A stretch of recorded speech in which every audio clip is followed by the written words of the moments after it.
सीधे करेंगे राम मंदिर की। दरअसल राम मंदिर कथित चढ़ावा चोरी केस में एक्शन शुरू हो गया है। मामले में राम जन्मभूमि ट्रस्ट की शिकायत पर 8 लोगों के खिलाफ एफआईआर दर्ज कर लिया गया है। एक तरफ दान चोरी केस में एफआईआर हो चुकी है, तो वहीं इस मामले पर सियासत भी जारी है। रिपोर्ट देखिए।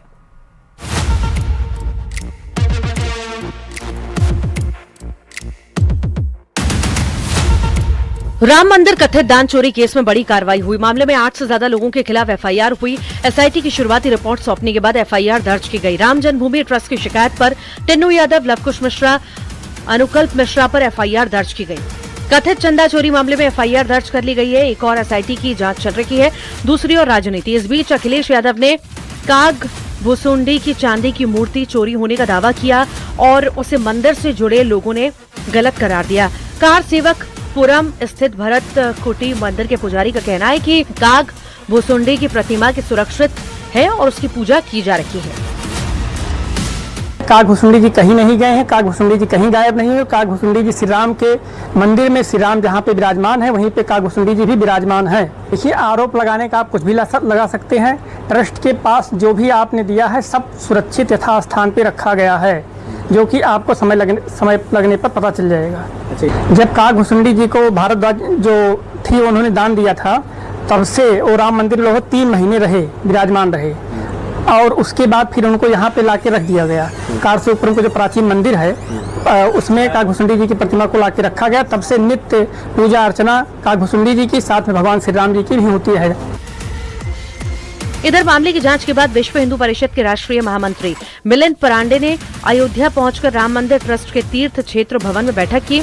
विश्व हिंदू परिषद के आलोक कुमार ने कहा कि मामले की फास्ट ट्रैक कोर्ट में सुनवाई होनी चाहिए, पर जांच का जल्दी पूरा होना आवश्यक है। इसमें देरी संदेह पैदा करेगी।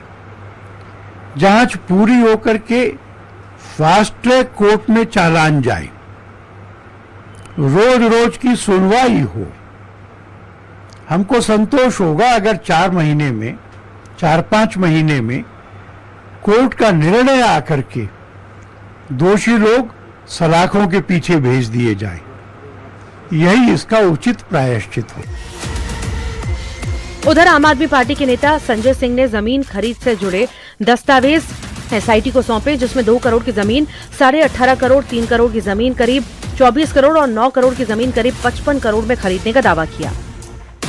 ये महा घोटाला है, महा भ्रष्टाचार है, बहुत बड़ा भ्रष्टाचार है, और इसके सारे सबूत और कागजात मैंने ट्रस्ट के अध्यक्ष जो विजय विश्वास पंत जी हैं, एसआईटी के अध्यक्ष जो हैं, उनको सौंप दिया है। और एसआईटी के अध्यक्ष महोदय ने विश्वास दिलाया है कि इस पे वो अपनी कार्रवाई करेंगे।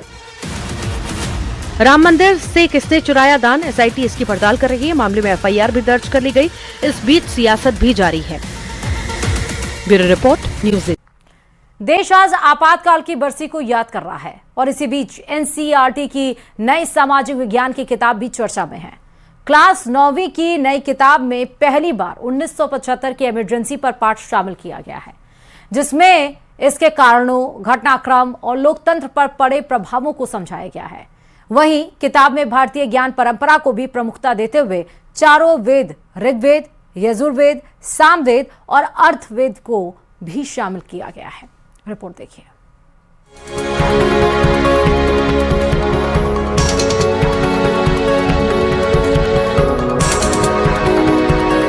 एनसीईआरटी की नई सामाजिक विज्ञान की पुस्तक understanding society India and beyond part 1 चर्चा के केंद्र में है।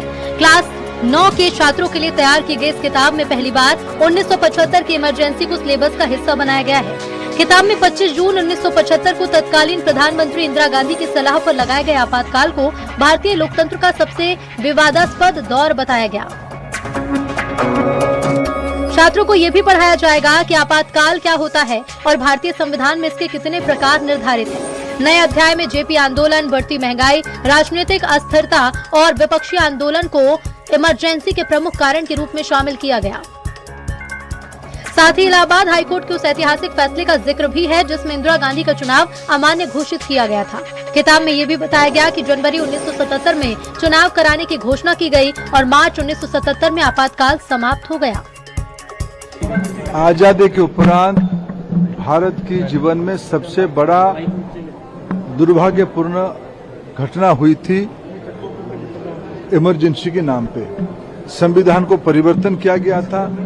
एक परिवार की, एक व्यक्ति की सत्ता बचाने के लिए भारत की करोड़ों लोगों की संघर्ष के उपरांत जो हमने प्रजातंत्र अपनाया था उसकी गला घुटने का काम किया गया था। जो संविधान हमने बनाई थी देश को चलाने के लिए उसको बदलने का काम किया गया। ये काला इतिहास देश को भूलना नहीं चाहिए। इधर आपातकाल की बरसी पर पीएम मोदी और गृह मंत्री अमित शाह ने भी एक्स पर पोस्ट कर 25 जून 1975 को भारतीय लोकतंत्र के इतिहास का काला अध्याय बताया। तो वहीं एनसीईआरटी की किताब में आपातकाल का चैप्टर शामिल होने पर कांग्रेस ने आपत्ति जताई है। जब भी सरकार भाजपा की होती है किसी राज्य में या देश में, तो पहला काम वो क्या करते हैं, किताब, इतिहास, साहित्य को अपने तरीके से प्रस्तुत करने की कोशिश करते हैं। वो भाजपा की सरकार का अपना एक ध्येय हो सकता है, लेकिन मैं इतना मानता हूँ कि हमें आगे देखना पड़ेगा। और आज जो चुनौती लोकतंत्र को है, आज़ाद भारत के इतिहास में आज तक नहीं मिली। जिस प्रकार दुरुपयोग कर आवाज़ को दबाया जा रहा है, जो बच्चों के किताबों में भी राजनीति कर रही है, ये इनकी हल्की सोच है। कांग्रेस ने अनेकों दशकों तक राज किया, लेकिन कांग्रेस ने कभी बच्चों के भविष्य के साथ राजनीति नहीं करी। कांग्रेस ने कभी भी बच्चों के भविष्य के साथ भ्रष्टाचार नहीं किया। ये पहली सरकार है देश के इतिहास में जो युवाओं का भविष्य के साथ खिलवाड़ कर रही है। नई किताब में केवल आपातकाल ही नहीं बल्कि भारतीय ज्ञान परंपरा को भी प्रमुखता दी गई है। पहली बार चारों वेद, ऋग्वेद, यजुर्वेद, सामवेद और अथर्ववेद का जिक्र किया गया है। एनसीईआरटी को वेद शामिल करने थे तो कुरान भी शामिल होता, गुरु ग्रंथ साहब भी शामिल होते, बाइबल भी शामिल होता। ये सारी जो धार्मिक किताबें हैं उन तमाम किताबों को शामिल करते। आप क्या एनसीईआरटी 9वीं क्लास के अंदर वेदों को शामिल करके ये बताना और जताना चाहती है कि ये देश हिंदू राष्ट्र बन गया? मैं इसकी कड़ी निंदा करता हूं और तमाम धर्मों के लोगों से आह्वान करता हूं कि इसकी निंदा करें और इतनी निंदा करें कि तुरंत एनसीईआरटी इस पाठ्यक्रम को 9वीं क्लास से खत्म करे। आप वेदों की खास खास बातों को उसमें ऐड कर रहे हैं। अगर कुरान की कुछ बातें, कुछ बाइबल की बातें, कुछ गुरु ग्रंथ साहिब की बातें, कुछ बौद्ध धर्म की ग्रंथों की बातें, कुछ जैन धर्म की ग्रंथों की बातें, इन तमाम ग्रंथों से अगर थोड़ी थोड़ी बातें ले ली जाएं और वो इस देश के बच्चों को उंडेल दी जाए तो हो सकता है ज्यादा संस्कारिक होंगे।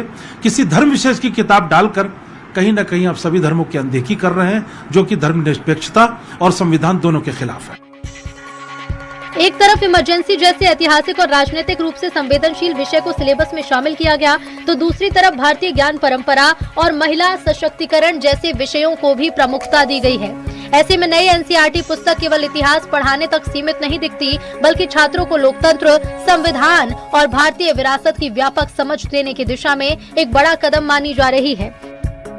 Bureau report, news 18।